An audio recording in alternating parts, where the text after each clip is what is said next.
More than 300 surfers from around the world are getting ready for the Quicksilver Thailand surf competition on Phuket next month.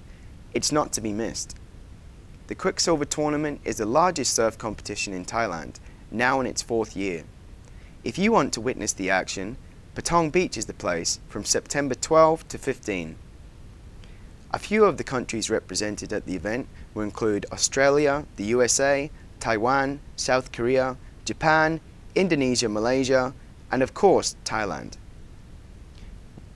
One favourite to stand atop the leaders board is Phuket's very own 14-year-old Anissa Flynn, who currently leads the Asian Surfing Championship Women's Tour. But Flynn will face tough competition this year from 5-time Women's World Tour champion Stephanie Gilmore. The competition will have 5 divisions, including men's shortboard, women's shortboard, open longboard, masters and grommet division.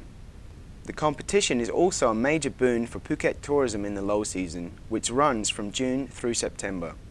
There will also be another Groms only tournament to be held at Kata Beach in September, which is sponsored by Ripco. For more on this story, let's go over and speak to Phuket's very own young surf starlet, Anissa Flynn. Hi, I'm Anissa Flynn and I'm 3-time Phuket surf champion and I'm also sponsored by Roxy.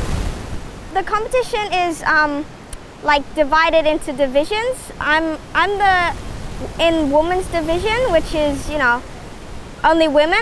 So I've been winning that for quite some time.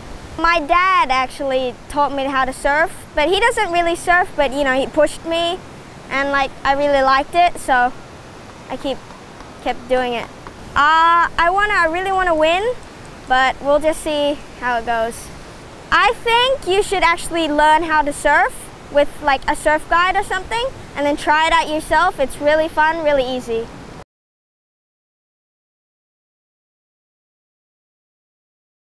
Favorite thing about living on the island, I think, is the interaction with the Thai people.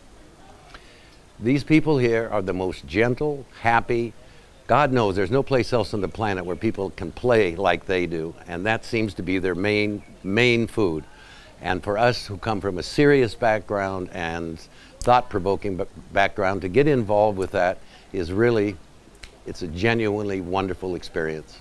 Well, the thing is, I just saw it this morning. I was going up the hill with my dad, and there was this huge motorbike with, you know, 4 people or 5 people on it, like just trying to get on it. It was so funny.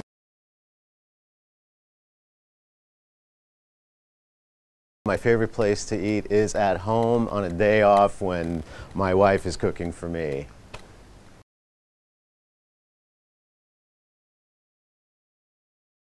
We have a Thai moment every day.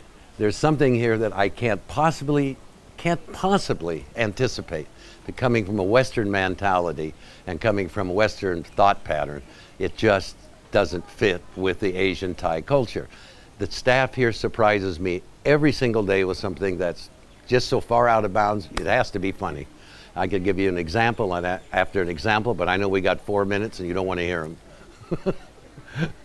There have been many instances of, you know, 4 or 5 people, 2 dogs, a cat, a fishing pole, and a monkey, you know, on a motorbike, right, driving against the traffic.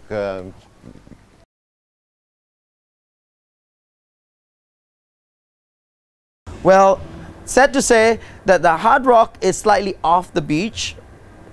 We do have a patio outside whereby you can venture and see the world go by, but I do have a couple of spots especially facing the beach, and I use the word facing the beach because that is the ultimate sunset viewing in Patong. Sunset cocktail, probably Lamprey Tap. That's one of my favorite places. Sunset cocktail, what is that? I'm always here at dinner time at sunset. I never get to have a sunset cocktail. That's all we have time for on this week's show, but remember to tune in next week when we'll be taking a tour of Royal Phuket Marina and going to visit the Flying Hanuman, where I'm going to fly through the trees. There's also going to be news and more lifestyle stories. See you next week.